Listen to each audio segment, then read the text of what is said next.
What's going on, everybody? I hope you're having a good 2020. Long time no see.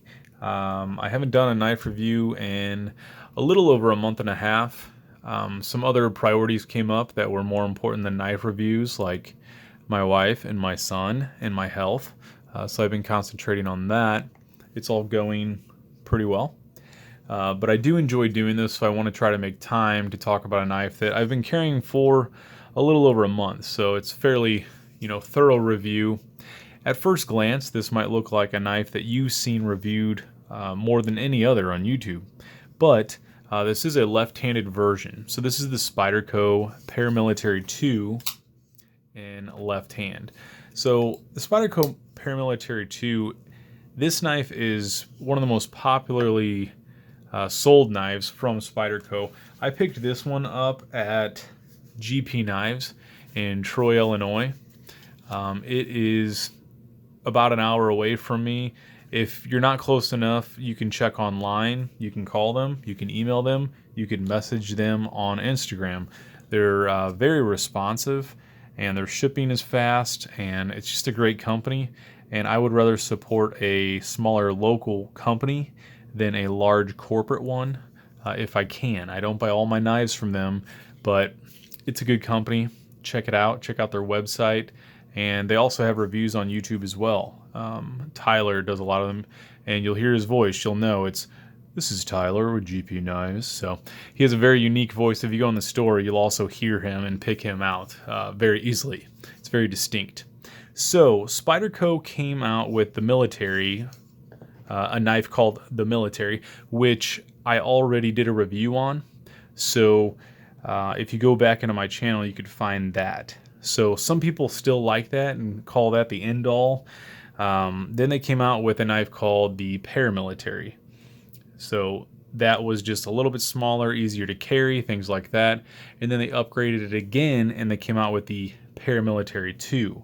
This knife, like I said, is one of the best-selling knives and really a standard with knife collectors. So a lot of people say, generations ago, if you had a knife collection, you had a buck 110 and a buck 112 or something like that. And this is a standard in most knife collections today. And I'm extremely impressed with it. I really am. And I'll try not to go over super redundant things and try to talk about life application and use on this thing. But you can see there's an S here. This is Sal Glesser. That is his symbol because he was responsible for designing this knife.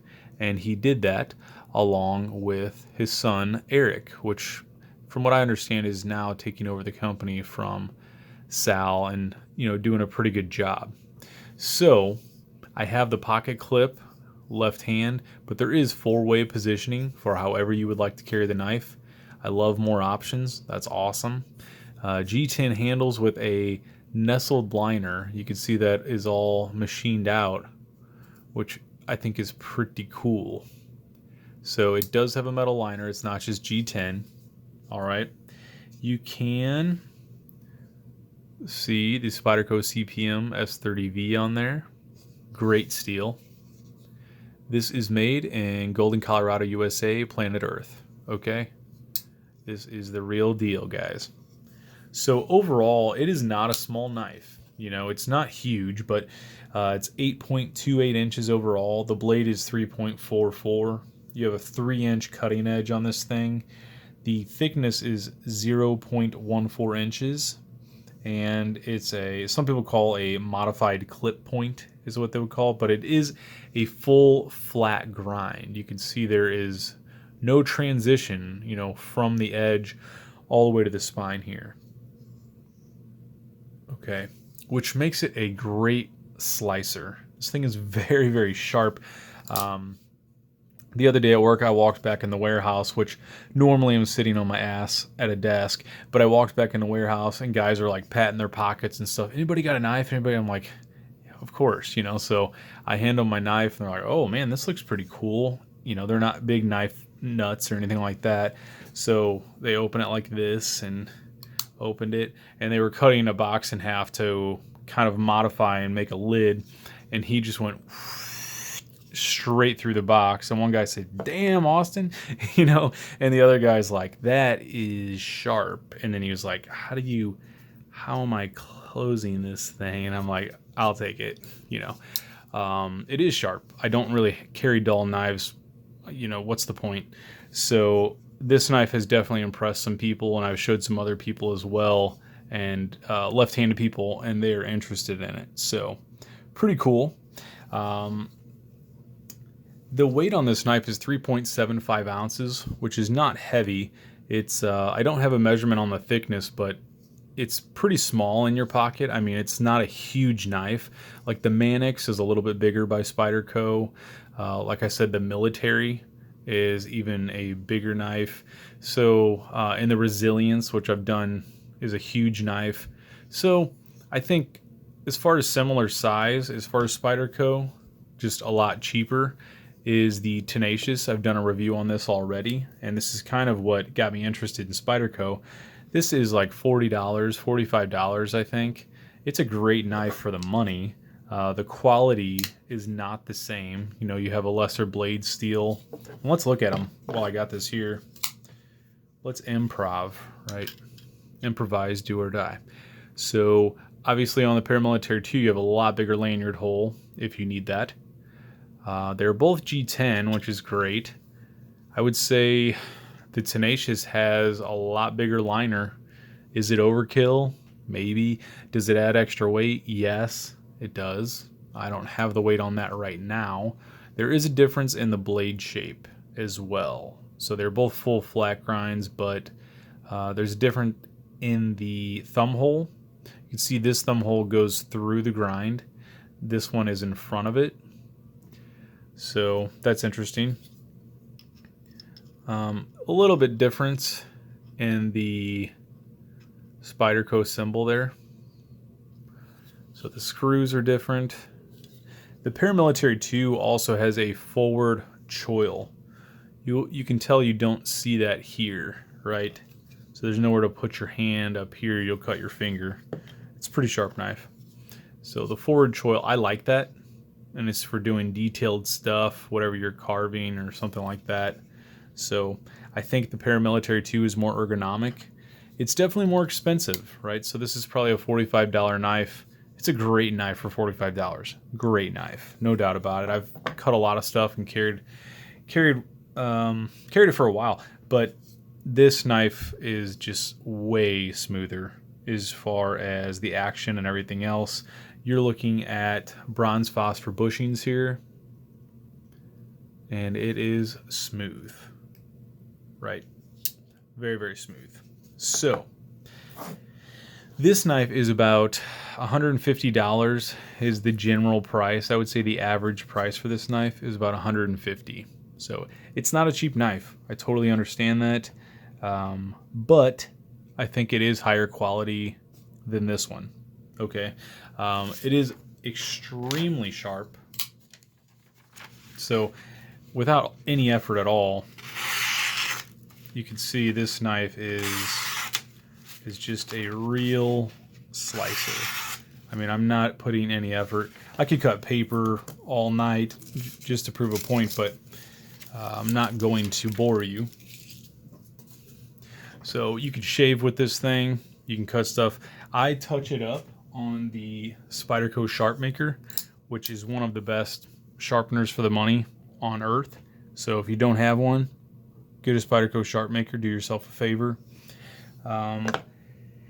Let's compare this with a few others. And before I do that, I want to talk about the locking mechanism. So for those of you that know what a compression lock is, congratulations. For those of you that don't, just listen for the next 30 seconds. So as I open the knife, you can see the opening in the tang, okay? Very similar to a liner lock. This is wanting to press in, okay? So as this space comes around, this liner will move in, like so. Okay, the difference being is in order to close this knife, this blade has to come down, and this piece of liner right here has to smash between the blade and this stop pin, which is why it's called a compression lock. Okay, that's the best way I can explain it. So it is definitely more stronger than a liner lock. And there are videos on YouTube and things like that of people hanging weight from the handle with the knife open, and it's extremely strong. Okay, so let's do some comparison. Here you have the PM2, the Benchmade Super Freak, great knife. Here you have the Ontario Rat 1, probably the best budget knife in the world. And let me slide this down here. So I've been carrying this one probably the most, but this one is a close second. And then I have an auto left hand ProTech TR3, which I'll be doing a review on as soon as I get a chance. Okay. So all great knives, very, very similar actually. All of them are very similar in length. Not necessarily all the blades are the same length, but very, very similar overall. So one thing that worries me about this PM2 is the tip of the knife. It's very, very thin. So you definitely would not want to do any prying or anything like that. Just looking at it, I think this much of the blade is vulnerable. You know what I mean? All the way up is vulnerable. And here you have a reinforced tip on this Benchmade Freak, and I think it's a lot more durable. Okay, so just an opinion, not necessarily a deal breaker.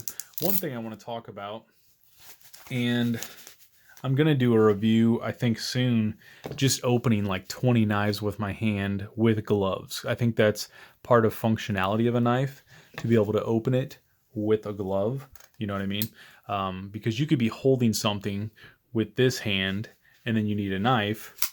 So you just flip it open, you know, you cut whatever you need to, whatever, and then you can still close the knife and put it in your pocket and go away. Okay, so just a real quick demonstration. Those aren't really thick winter gloves, but I got those gloves from Shane. Thank you, Shane. And so I think it's a functional knife. I really do. Would I use this if I was a police officer or a firefighter or in the military? Hell no, I would not use this knife. I don't think it's for that. I really don't. I wouldn't use it for that. I think there are stronger knives with, you know, thicker blades, thicker actions. I wouldn't use it for anything unless I had to. If I had to use it for self-defense or something, no doubt about it. The action, like I said, is extremely smooth. I find myself working it all the time. It is very ergonomic. It's light. It's pretty small in your pocket. It's a great knife. Really great EDC knife. Let me be clear. EDC knife. Okay. But yeah, so overall, I recommend this knife. I will continue carrying it, no doubt about it. And if people ask me, I will promote it. So I think it's ergonomic with the jimping and things like that. It's just great. So this is the Spyderco Paramilitary 2 left hand. Hope you guys enjoyed that. You know, please subscribe if you want to see more videos like this. And I really appreciate you guys watching. Have a great weekend.